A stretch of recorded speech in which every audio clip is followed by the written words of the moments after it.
তোরা ওখানে কি করছিস? এখানে আসি তো ওখানে দাঁড়িয়ে আছে মিটিং আছে, মিটিংয়ে যাচ্ছে। দাদা কেমন লাগছে 2 বছর পর আপনি ভির্চুয়াল হ্যাঁ করবেন? কেমন লাগছে দাদা পর আপনি ভির্চুয়াল হ্যাঁ করবেন? কেমন লাগছে দাদা?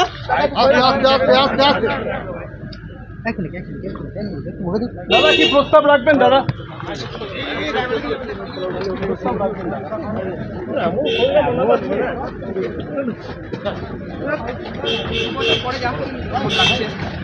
ভাই দিদি কাছে যাবে তো, দিদি কাছে ভাই যাবে, অসুবিধা কি আছে?